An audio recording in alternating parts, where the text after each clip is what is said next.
Hello students, welcome to our channel physics village. आज जो हम लोग टॉपिक देखेंगे उसका नाम है इलेक्ट्रोमैग्नेटिक इंडक्शन। और ये टॉपिक को देखने से पहले सबसे पहले हमें समझना होगा मैग्नेटिक फ्लक्स। तो यहाँ पे सबसे पहले हम लोग समझ लेते हैं मैग्नेटिक फ्लक्स। इलेक्ट्रिक फ्लक्स हम लोग ने पढ़ा हुआ है, तो इलेक्ट्रिक फ्लक्स के थ्रू ही समझ लेते हैं कि मैग्नेटिक फ्लक्स होता क्या है।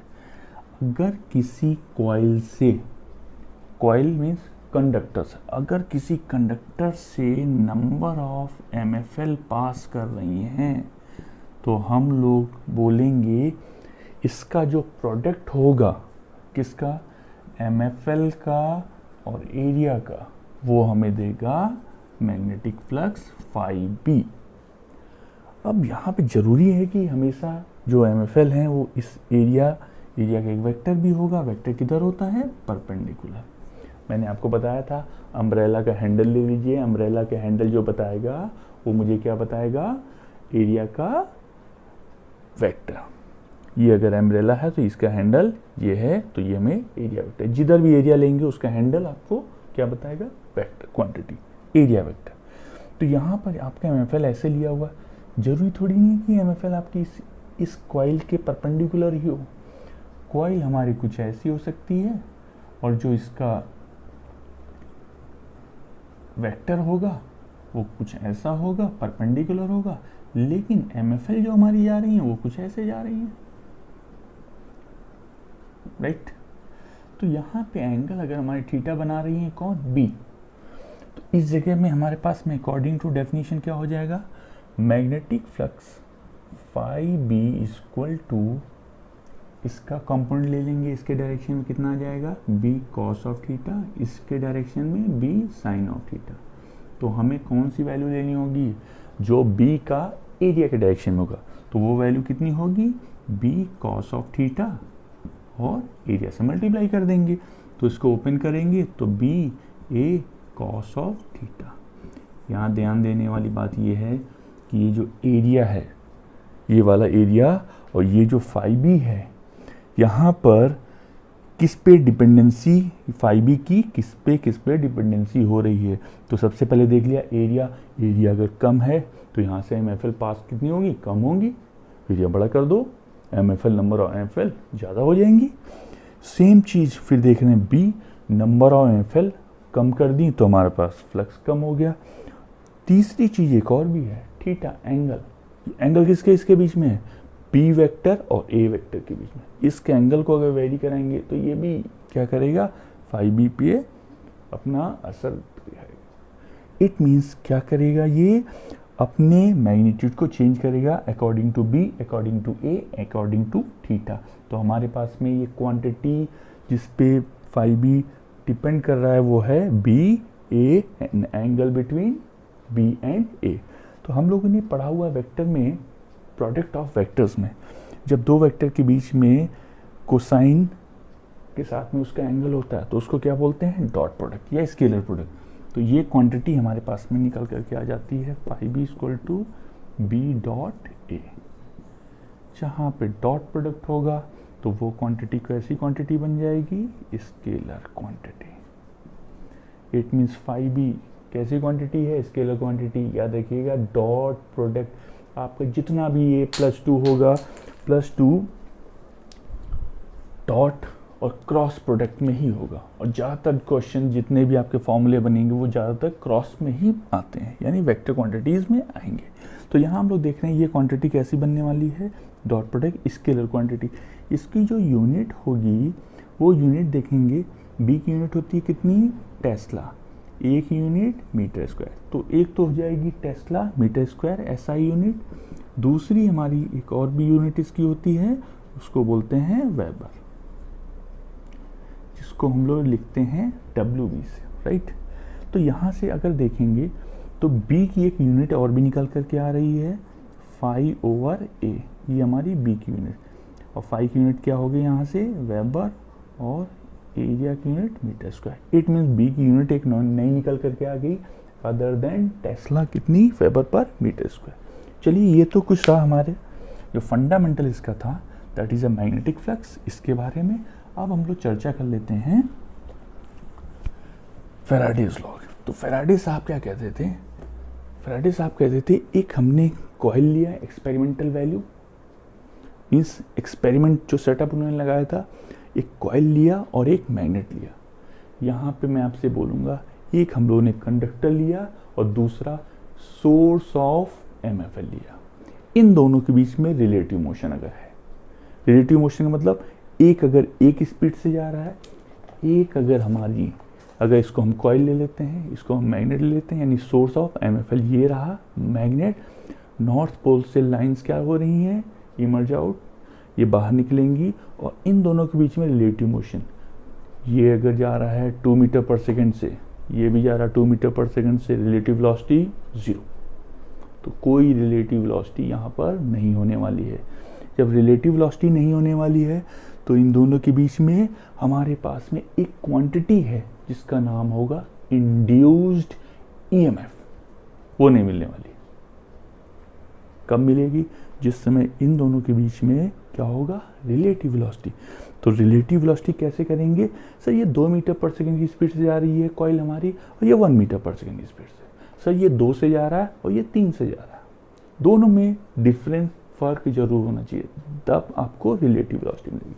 और जब रिलेटिव वेलोसिटी मिलेगी तो आपको क्या मिलेगा, तो स्टेटमेंट क्या कहता है फैराडे साहब का law, if there is a relative motion between the conductor, जिसको हमने कॉइल बोला हुआ है, and source of magnetic field, जिसको हम लोग ने मैग्नेट बोला, then an induced EMF is produced, आपका इंड्यूस्ड EMF प्रोड्यूस होगा। उसके बाद में जब EMF कितना प्रोड्यूस हो जाएगा, E induce equal to d∅/dt।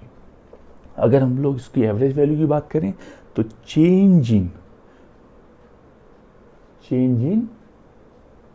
Flux, और चेंज इन फ्लक्स क्यों हुआ, क्योंकि हमारे पास में कॉइल जब आगे जा रही थी या पीछे जा रही थी और इन दोनों के बीच में जो नंबर ऑफ MFL थी वो हमेशा चेंज हो रही थी, किसके साथ में, टाइम तो भाई पकड़ नहीं सकते उसको, तो टाइम तो वेरी कर रहा है, इसीलिए चेंज इन फ्लक्स देखा किसके रिस्पेक्ट में, टाइम के रिस्पेक्ट। ये हमें क्या देने वाला है, इंड्यूसिंग। तो इनकी स्टेटमेंट के according d∅/dt that is a rate change, ध्यान रखिएगा, rate change of magnetic flux, d∅/dt is a rate change. d∅ की अगर बात करेंगे या केवल ∆φ की बात करेंगे, दैट इज अ चेंज किसमें, फ्लक्स में। तो रेट चेंज ऑफ फ्लक्स हम लोग को क्या देगा, इंड्यूस EMF। लेकिन ये इंड्यूस EMF के साथ में निकल करके आ गया क्या, एक निगेटिव साइन। निगेटिव साइन को अलग से डिस्क्राइब करेंगे कौन, लेंज लॉ। तो लेंज यहाँ पे इसीलिए इसको बोल देते हैं लेंज लॉ। ये क्या कहते हैं, ये कहते हैं ये जो इंड्यूस्ड EMF है अपोजेस टू सोर्स, किसको अपोज करेंगे, सोर्स, जिससे वो बने हैं उसी को अपोज करना स्टार्ट करेंगे। अरे भाई ये कैसे, इसको हम लोग कैसे रियलाइज करें, सपोज दैट अगर हम लोग एक कॉइल ले लेते हैं और कॉइल में ये हमारे पास में मैग्नेट, तो मैग्नेट में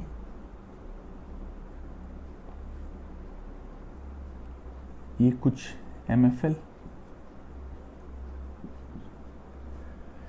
अगर इसको पास मिलाएंगे तो क्या नंबर ऑफ फील्ड लाइंस बढ़ेंगी, अगर हम लोग इसको पास मिलाएंगे तो क्या नंबर ऑफ फील्ड लाइंस बढ़ेंगी। ध्यान रखिएगा, मैं इस कॉइल को यहाँ से गैल्वेनोमीटर से अटैच कर देता हूँ। गैल्वेनोमीटर का पर्पस केवल इतना ही रहेगा कि वो चेक करेगा कि इंड्यूस EMF इसमें इंड्यूस करंट है कि नहीं, क्योंकि इंड्यूस EMF जनरेट होगा तो इंड्यूस EMF जनरेट होने से सर्किट अगर हमारा क्लोज है तो उसमें क्या होगा, रेजिस्टेंस की वजह से करंट जनरेट होगी, क्योंकि आपके पास में induce current equal to E induce यानी induce EMF divided by R, right. चल, तो जैसे हम कॉइल के पास में इसको लेकर के आए तो ये क्या करेगा, नंबर ऑफ MFL बढ़ गई। ये कहेगा अच्छा आप नंबर ऑफ MFL बढ़ा रहे हो, हम बढ़ने नहीं देंगे। आप MFL अगर बढ़ा रहे हो मैं बढ़ने नहीं दूंगा। ये अपोज करना स्टार्ट कर देगा। जब अपोज करेगा तो इसी के डायरेक्शन में MFL अपनी लगा देगा, इसी के डायरेक्शन में MFL को खड़ा कर देगा। जब इस डायरेक्शन में MFL को खड़ा कर देगा तो इस कॉइल में किसकी वजह से बनेगा, करंट की वजह से। तो करंट बनेगी लेकिन डायरेक्शन उसका किसके अकॉर्डिंग होगा, इसके अपोजिट नेचर होने की वजह से। तो ये नॉर्थ पोल है, नॉर्थ पोल कैसा बन जाएगा, यहाँ पर अपोज करना है तो ये नॉर्थ पोल बन जाएगा अगर ये टूवर्ड्स द कॉइल आ रहा है। और अगर ये नॉर्थ पोल बन गया तो आप लोग चैप्टर नंबर 4 में magnetic effect of the current में पढ़ा होगा, कॉइल में डायरेक्शन कैसे चेक करते हैं और मैग्नेटिक फील्ड कैसे बनाते हैं। तो उसके अकॉर्डिंग यहाँ पर राइट हैंड अगर रूल लगाते हैं मैक्सवेल का तो किधर को बनेगा डायरेक्शन, क्लॉकवाइज या एंटी क्लॉकवाइज, आप लोग बताइए ज़रा कैसे बनेगा। यहाँ पर हम लोग देख रहे हैं अगर हमने एंटी क्लॉकवाइज लगा दिया करंट को, anti clockwise, suppose that this one is the coil और ये कॉइल आपको बाहर को फील्ड लाइंस लानी है। तो जब बाहर को फील्ड लाइंस लाएंगे तो यहाँ पे डायरेक्शन कैसा होगा, एंटी क्लॉकवाइज, करंट का डायरेक्शन इसको, राइट। तो यहाँ पे डायरेक्शन इंड्यूस EMF की वजह से इंड्यूस करंट आ गया, उसका डायरेक्शन कैसा होगा, एंटी क्लॉकवाइज। सेम चीज़ ये इधर को जा रहे हैं, अगर यही हमारे इधर को जा रहे हैं तो ये कैसे बन जाएंगे, बोले हम आपको जाने नहीं देंगे। पहले क्या कह रहा है, हम आपको यहाँ पे रहने नहीं देंगे, आने नहीं देंगे पास में। फिर क्या बन गया, अपने आप को इन्होंने अपोज करना स्टार्ट कर दिया। तो अपोज करने के लिए कैसे बन जाएंगे, नॉर्थ पोल बन जाएंगे खुद से, क्योंकि यहाँ पे नॉर्थ पोल है, सोर्स है, और ये हमारा साउथ पोल होगा। तो जैसे ही उधर को जाने लगे तो ये हमारा नॉर्थ पोल अभी भी है, लेकिन अब ये कैसे बोलेंगे, बोले नहीं भाई मैं तो आपको जाने नहीं दूंगा, तो कैसा बन जाऊंगा, साउथ पोल। जब ये साउथ पोल बन जाएंगे तो ऑब्वियस सी बात है साउथ पोल में MFL की हमेशा एंट्री होती है। अच्छा ये चीज़ हमेशा ध्यान रखिएगा, साउथ पोल में याद रखने का तरीका, हम लोग के यहाँ जो मानसून है इंडिया में किधर से आता है, साउथ से एंट्री करता है। सेम चीज़ हम लोग याद कर सकते हैं, यहाँ पर भी MFL किधर से एंट्री करेंगी, साउथ, राइट। तो इधर से जब ये साउथ बन जाएंगे तो साउथ बनने के लिए यानी कि MFL की एंट्री यहाँ पर होगी। MFL कैसी होनी चाहिए, कॉइल के अंदर साइड होनी चाहिए। तो फिर से हमने अगर कॉइल को देखा तो कॉइल के अंदर साइड में यहाँ पर बनाएंगे तो ये डायरेक्शन कौन सी देगा करंट की, अब हमारी हो जाएगी क्लॉकवाइज। पहले क्या थी, एंटी क्लॉकवाइज, अब हमारे पास में हो जाएगी, ये बन जाएंगे आपका क्लॉकवाइज। ये कैसे पोल बन जाएंगे, ये पोल तो बन जाएंगे साउथ और ये क्लॉकवाइज डायरेक्शन में आई को फ्लो करें, राइट। तो ये कुछ हम लोग यहाँ से फंडामेंटल तरीके से d∅/dt और निगेटिव साइन की को भी हम लोगों ने डिस्क्राइब कर दिया। अब कुछ आपको एग्जाम्पल के थ्रू मैं और समझाऊंगा कि ये इसको कैसे इम्प्लीमेंट करेंगे। ध्यान रखिएगा, आपसे पूछते भी हैं father of electricity, father of electricity को हम लोग अपनी लैंग्वेज में भी कह सकते हैं पापा ऑफ इलेक्ट्रिसिटी।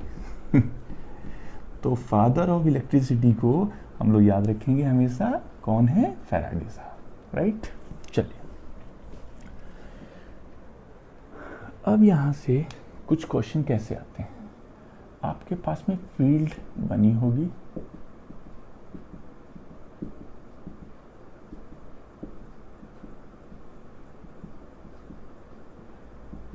अच्छा बच्चों आप लोगों को ये मालूम है कि ये क्रॉस और डॉट कैसे बनते हैं, क्रॉस और डॉट क्यों क्रॉस और डॉट से ही बनाया गया, भाई ये क्या है, वेक्टर क्वांटिटी तो रिप्रेजेंट कर रहे हैं कि इनवर्ड है तो हमारे पास क्रॉस होगा, अगर आउटवर्ड है तो डॉट होगा। इसको सीखने का बहुत आसान तरीका, याद करिए लॉकडाउन में हम लोगों ने रामायण देखी है, रामायण में बहुत सारे तीर देखे, तो ऐसा ही तीर ले लीजिए। अब ये तीर में अगर यहाँ पे ये रहा टिप, इसको बोलेंगे टेल। तो ये जो टेल होती है ये कुछ ऐसी होती है, राइट। तो सेम चीज़ इधर साइड भी होगी। तो जब हम एरो को ऊपर से देखेंगे, एरो को ऊपर से देखेंगे तो हमें क्या दिखने वाला है, टिप, केवल टिप दिखने वाला।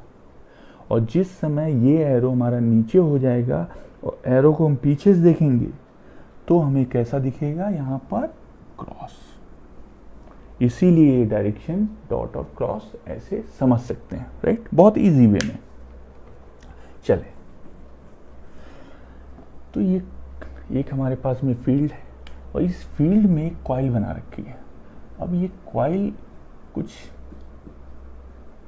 ऐसे चल रही है। कॉइल ध्यान रखिएगा, जिस समय यहाँ पर इस फील्ड से इस फील्ड के बीच में जा रही है, तो अगर यूनिफॉर्म फील्ड है यानी बी की वैल्यू जितनी यहाँ पर लाइंस हैं उतनी यहाँ पर भी लाइंस हैं, तो यानी इससे गुजरने वाली जितनी भी नंबर ऑफ लाइंस होंगी वो क्या चेंज होगी इस टाइम के साथ में, बिल्कुल भी नहीं। वो टाइम के साथ में चेंज नहीं होंगी अगर डेंसिटी सेम है। लेकिन जैसे हम लोग बात कर लेते हैं इसके पहले वाली पिक्चर की, कॉइल ऐसे कुछ जा रही है, तो क्या यहाँ पे जैसे जैसे ये एंट्री करेगी यहाँ पे नंबर ऑफ कॉइल बढ़ती जाएगी, सॉरी नंबर ऑफ MFL बढ़ते जाएंगे, नंबर ऑफ MFL बढ़ेंगे तो हमारे पास में फिर से देख लीजिए, तो यहाँ पे क्या होगा, d5 बढ़ेगा और d5 बढ़ेगा तो d5/dt मुझे मिलेगा और d5/dt अगर मिलेगा तो मुझे क्या मिल जाएगा, इंड्यूस EMF मिल जाएगा। वो अलग बात है कि निगेटिव साइन को हम लोग अभी डिफाइन करेंगे। तो यहाँ पर MFL बढ़ती जा रही है, फ्लक्स बढ़ता जा रहा है, फ्लक्स को बढ़ने नहीं देगा कौन, लेंज लॉ के अकॉर्डिंग। फ्लक्स को नहीं बढ़ने देना, MFL बढ़ने देना, तो मुझे क्या करना है, इन MFL का अपोज करना है। जब बेटा बड़ा हो जाता है फादर को ही अपोज करना चालू कर देता है, तो सेम चीज जिसकी वजह से ये प्रोड्यूस हुए कौन, EMF, उसकी वजह से क्या हुआ, EMF की वजह से भी क्या इसमें प्रोड्यूस हुआ होगा। अगर हमारे पास में सर्किट क्लोज है तो वहाँ पर इंड्यूस करंट, तो ये चीज induce current, it means EMF हमारा जो इंड्यूस है वो किसको अपोज करने वाला है, जिसकी वजह से ये बन रहा है। तो यहाँ पे मुझे दिख रहा है MFL हमारी अंदर को है, इनवर्ड है। अब ये अपने आप को इंड्यूस करंट इस डायरेक्शन में बनाएंगे कि MFL किधर को निकल आए, बाहर को, किसकी, इंड्यूस वाली, अपोज करने के लिए। तो अपोज करने के लिए अगर ऊपर साइड में हम लोग MFL बनाएंगे तो यहाँ पे करंट का डायरेक्शन कैसा हो जाएगा, अपवर्ड में एंटी क्लॉकवाइज। इट मीन्स यहाँ पर जो करंट बनेगी कैसी होगी, एंटी क्लॉकवाइज। अब ये दूसरा पिक्चर, यही कॉइल जब इसको छोड़ रही होगी, इट मीन्स एंट्री करने के टाइम पे MFL में चेंजेस, फ्लक्स में चेंजेस, एग्जिट करने के टाइम में भी फ्लक्स में चेंजेस, अगर बी आपका वेरी नहीं कर रहा है, बी यूनिफॉर्म है। तो यहाँ पर भी सर अब जैसे जैसे ये बाहर को जा रहा है तो MFL कम होती जा रही है, अभी इतना हिस्सा है, अभी आगे बढ़ेगा तो और कम हिस्सा हो जाएगा, ये पार्ट आपका कम होता चला जाएगा MFL गुजरने का। तो ये क्या बोलेगा, हम MFL को कम नहीं होने देंगे, क्या करेंगे, सपोर्ट करेंगे। किसका सपोर्ट करेगा, जिस डायरेक्शन में ये लगी है MFL, तो इनका सपोर्ट करने के लिए क्या करेगा, इनवर्ड डायरेक्शन में B को बनाएगा। तो इनवर्ड डायरेक्शन में B को बनाएगा तो क्या बनेगा, यहाँ पर किस डायरेक्शन में करंट होगी, हमारे पास में क्लॉकवाइज। देखिए जिस समय ये एंट्री कर रहा है तो इंड्यूस्ड करंट किस डायरेक्शन में मिली, एंटी क्लॉकवाइज। जिस समय ये एग्जिट कर रहा है, कॉइल वही है, ध्यान रखिएगा कॉइल वही है, लेकिन यहाँ पे MFL कम हो रहा है, तो MFL कम होने की वजह से जिस फील्ड में लगा उसी का साथ देना स्टार्ट कर देगा। तो उसके साथ देने के लिए क्या करना पड़ेगा, B को अंदर की डायरेक्शन में और I आपका क्लॉकवाइज। ये क्वेश्चन आते हैं, राइट, बहुत ही सिंपल तरीके से हम लोग इसको समझ सकते हैं, राइट। तो यहाँ से कुछ इसकी एक एग्जांपल के थ्रू हम लोगों ने समझ लिया है। नेक्स्ट लेक्चर में हम लोग देखेंगे कि कैसे हम लोग मोशनल EMF की बात करेंगे और मोशनल ईएमएफ की बात करते हुए हम लोग कुछ एग्जांपल्स को देखेंगे। अगर ये वीडियो आपको अच्छा लगा है तो प्लीज़ सब्सक्राइब कर दीजिए हमारे चैनल को। ये अपना ही चैनल है आपका, जितना आप सब्सक्राइब करेंगे और बेल आइकन को दबाएंगे तो जितने भी आपके टॉपिक होंगे वो तुरंत नोटिफिकेशन आपके पास पहुंच जाएगा। अगर ये वीडियो आपको पसंद आया है तो please like, subscribe and comment ज़रूर करिएगा। Thank you very much.